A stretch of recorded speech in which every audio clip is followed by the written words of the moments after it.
The arena lights dimmed.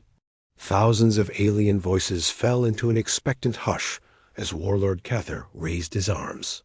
Behind him, gates as tall as a city block groaned open, releasing a monster so terrifying it had once devoured an entire colony world. The crowd braced for carnage. But when the creature lunged forward, the human prisoner didn't scream, didn't beg. Instead, she smiled. And what she said next turned the galaxy's deadliest predator into something unthinkable, a friend. If you're already hooked, you're going to love where this story goes. Humanity has a way of surprising the universe, and this one is unforgettable. So before we dive deeper, don't forget to hit that like button, subscribe for more incredible HFY tailies, and share this with someone who loves a good sci-fi twist. Trust me, you'll want to stick around for the ending. The crowd was restless. Across the vast arena, thousands of beings from a dozen star systems had gathered, their voices rising and falling like a storm. Some had traveled weeks through slipspace just to see this moment, the execution of a human. At the center stood Captain Sarah Chun, wrists bound behind her back with humming energy shackles. Her uniform was torn, her face marked by weeks of captivity, yet her stance was upright, unyielding. To the crowd, she looked small, fragile, impossibly outmatched. To the Warlord, she was a symbol, a lesson he intended to teach the galaxy. From his towering platform, Warlord Cather raised his arms. His chitinous armor glinted under harsh floodlights, mandibles clacking in a grin. Behold, his voice boomed, translated into dozens of tongues. The arrogance of humanity ends here. The crowd roared, drunk on anticipation. But beneath the noise, there was something else. Attention, a current of curiosity. Humans were still new to galactic history, reckless, strange, often fearless to the point of madness. And many wondered, would this prisoner cry, plead, or curse her captors? Sarah only lifted her chin, eyes fixed on the rising gate at the far end of the pit. The gate shuddered as it rose, metal grinding like thunder.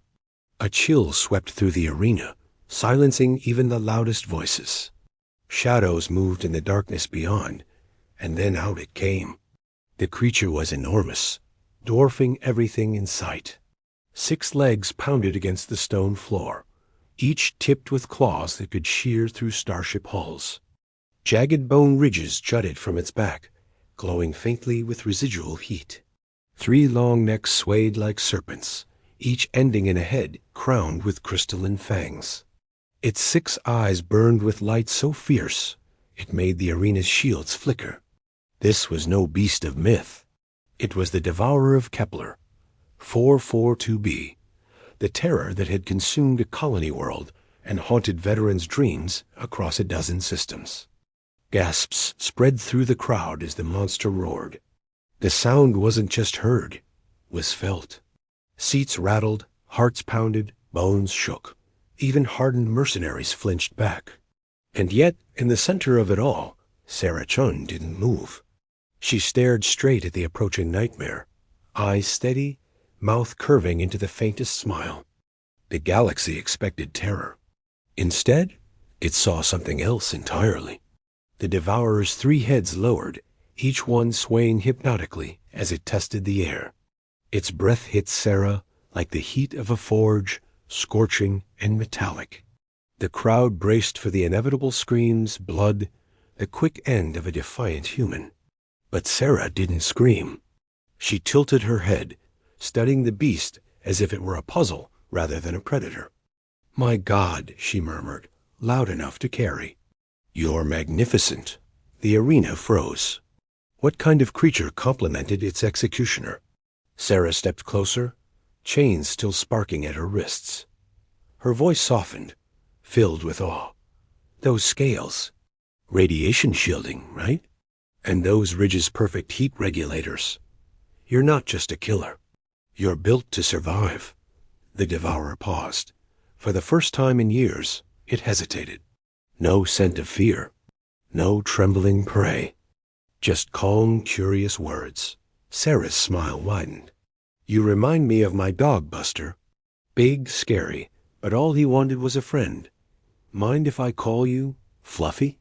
Gasps rippled through the crowd. Somewhere, Cather's mandibles clicked furiously. The deadliest monster in the galaxy leaned closer, listening. And Sarah, still bound, still defiant, asked softly, Would you like a hug? For a heartbeat, the arena seemed frozen in time. The Devourer's central head hovered inches from Sarah's face, eyes glowing like molten suns. Any second now, it should have struck. That was what the galaxy expected. Instead, something remarkable happened. The beast let out a sound, not a roar, but a low, vibrating rumble. Almost a purr. The kind of sound no one had ever believed it could make. Sarah leaned forward, pressing her forehead gently to its snout. There we go, she whispered. You're not a monster. You're just lost. The audience erupted in chaos. Some spectators fled, convinced the creature was about to slaughter her. Others stood paralyzed, unable to comprehend what they were seeing. Warlord Cather slammed his control device, but nothing happened. The signals that once commanded obedience were ignored. With delicate precision, one of Fluffy's massive claws reached down and sliced through Sarah's energy shackles. The restraints fell to the ground, harmless sparks fading into the dust. Sarah laughed softly, running her hand along the beast's jaw. Thank you, buddy. And in that moment, it was no longer the Warlord's weapon. It was Sarah's companion. The Warlord's mandibles clicked in fury as the Devourer, his ultimate weapon, ignored every command. For centuries, fear had kept this creature bound. But now, fear was gone. In its place stood something alien to Cather's rule: trust. Sarah climbed easily onto Fluffy's back, her hand resting against the ridges of its armored hide. She looked up at the stunned crowd, voice carrying across the stunned silence.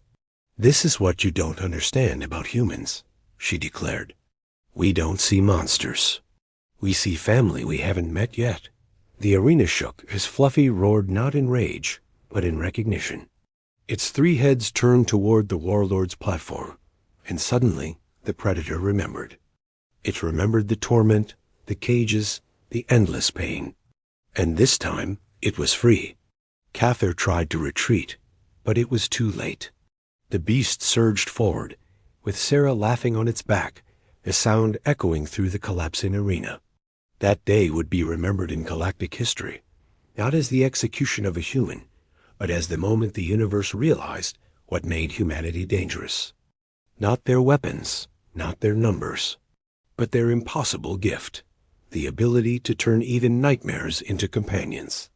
And that's the story of how the galaxy's deadliest predator became Fluffy. If you enjoyed this tale and want more HFY moments where humanity surprises the stars, you're in the right place. Welcome to the channel. Hit subscribe if you haven't already, and join us for more stories where humans do the impossible. Until next time, stay curious, and maybe give your own Fluffy a hug.